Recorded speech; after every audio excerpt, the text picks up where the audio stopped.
होता है तो उनके ग्रुप बने हुए हैं स्वयं सहायता समूह। जिस समूह की महिला उसको खड़ी होकर अगर बोलने के लिए कहा जाए कि राष्ट्रीय आजीविका मिशन से आपने क्या प्राप्त किया, वो जिस तरह से अपनी योजनाओं के बारे में, जिस तरह से अपने जो कामकाज किए उनके बारे में बताती हैं तो रोंगटे खड़े हो जाते हैं। कई परिवार के अंदर, माफ करना, जो भाई थे उनके पति उन्होंने दारू से रोक दिया। भाई ने कह दिया कि अगर घर में ढंग से रहना होता आओ, तो घर से बाहर जाओ। तुम्हारी इन हरकतों से हमारे बच्चों की लाइफ खराब हो रही है। महिलाओं के सामने पतियों का हाथ फैलाना पड़ रहा है। 10-10 लाख, 15-15 लाख रुपए का लोन लेकर विभिन्न प्रकार की योजनाएं हैं, स्कीम है, इसको वो चला रहे हैं। ये बात कहते हैं वो बहुत मन में प्रसन्नता, बहुत खुशी है। एक छोटी सी बात कह रहा हूँ, साबुन बनाना। बाजार के अंदर साबुन है, वो साबुन है लेबल वाला, और लेबल बिक रहा है, लेकिन वही साबुन हमारी महिलाएं बना के बिकती है और आधे पैसे में अगर बाजार से मिलता है तो हमारे गरीब व्यक्ति को इसको फायदा होता है। आज मसाला उद्योग है, मसाला उद्योग छात्रावासों में जा रहा है, जेलों में जा रहा है, वो भी एक अच्छा सा काम हो रहा है। गुजरात के अंदर आप जाके देखो तो केला होता है, उसकी पत्तल दूंगा बनाते हैं, यहाँ लाके वो उसकी सेल होती है। क्या करते हैं, उसमें एक प्लास्टिक से इसको ढक लेते हैं और एक मोर लगा देते हैं, जिस मोर का अर्थ क्या ही नहीं पता, लेकिन वो बिक रहा है यहाँ पे और इसके अंदर खाना खा रहे हैं और धड़ाके से महिलाएं रुपया कमा रही हैं। तो इसी तरह से आप इतने सारे आए हैं, अलग अलग स्कीम आपकी होगी, अलग अलग आपकी संस्थाएं होंगी। अगर इन सब का हम ध्यान रखें और उनको ठीक ढंग से प्रेरित करें, उनको सही समय पर लोन मिले, तो पता नहीं इससे तो कहां से कहां तक पहुंच सकता है।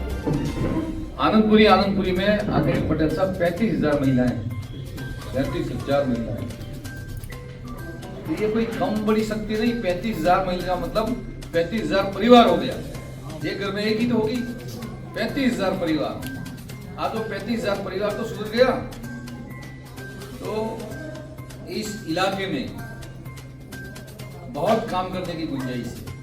भगवान ने बड़ी मात्रा में हमको संपदा दी है, भगवान ने संपदा दी है। उस संपदा को मानव कल्याण के लिए हम दोहन करें।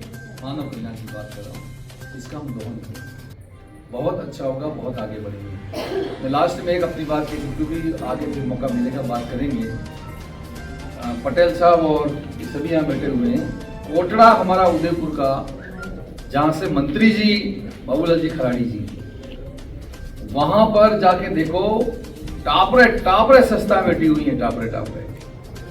और सभी एक ही बात कहते हैं कि हम तो आदिवासी का कल्याण कर रहे हैं, आदिवासी का कल्याण कर रहे हैं।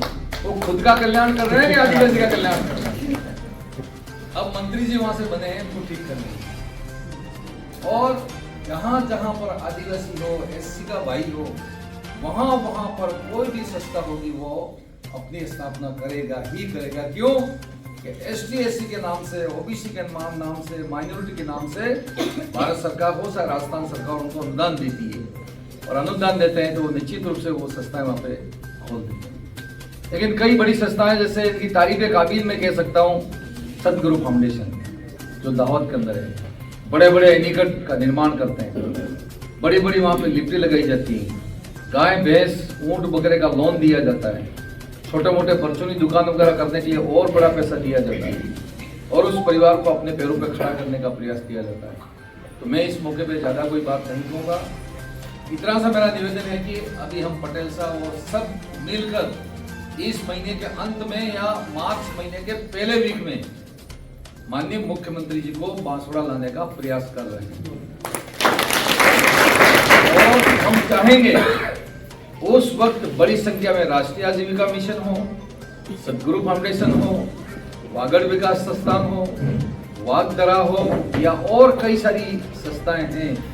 इन संस्थाओं को बढ़ चढ़कर उस कार्यक्रम में अपना हिस्सा लेना है, बढ़ चढ़कर, और उस मीटिंग को मीटिंग नहीं, इसको मेला बना देना है, तो हम ज्यादा इस क्षेत्र में पैसा ला सकेंगे। ये बात मैं इस अवसर पर कह सकता हूँ। पिछली गवर्नमेंट में 5 साल के लिए मुझे जनता ने एमएलए बना के भेजा था, 3 साल तो मेरे खराब हो गए लेकिन किस्मत में जाता है 2 साल मेरे खाते में आ गए। पटेल साहब 2 साल के अंदर 10,000 करोड़ रुपया बांसुड़ा में आया। और इसके काम भी हो रहे हैं, हैंडीकट बन रहे हैं, कोई कैनालों का काम हो रहा है, कोई डोरों का काम हो रहा है, कोई लिफ्टों का काम हो रहा है, कोई पुलियों का काम हो रहा है। तो अपना जो जिला है, मैं ऐसा मानकर चलता हूं कि भगवान ने हाथों हाथ कहा कि तुम तो साकरोत में चले जाओ, और तुम बोरवट में चले जाओ, तुम सियापुर में चले जाओ, तुम बागीदरा में चले जाओ, तुम नौगमा में चले जाओ। भगवान ने हमको यहाँ पे भेजा है, और पता नहीं क्या गुनाह कर दिया, बाकी लोगों को डूंगरपुर में भेज दिया, बाकी लोगों को दाहोद दाहोद में और रतलाम में भेज दिया, जहुआ में भेज दिया। और इन तमाम क्षेत्रों की तुलना है वागड़ से और बांसवाड़ा से करते हैं, ये तो स्वर्ग है। जब 12 महीना मकी नगर पोकड़े खवा जाए तो स्वर्ग नहीं था मुझे बताया।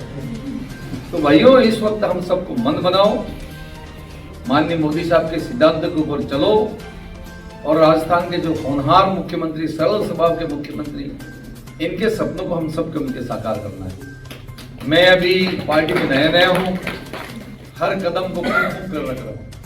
खट्टी छाछ को आदमी फूंक के पीता है, दूध का जलाव। इस तरह से मैं फूंक के पैर रख रहा हूँ। जो मैं कर सकता हूँ, जितना मैं कर सकता हूँ, हम सब मिलकर इस काम को करेंगे, लेकिन बांसवाड़ा के अंदर पूरी तरह से पताका फहराएंगे। यही बात मैं कह सकता हूँ। आप सबके प्रति बहुत बहुत आभार, धन्यवाद।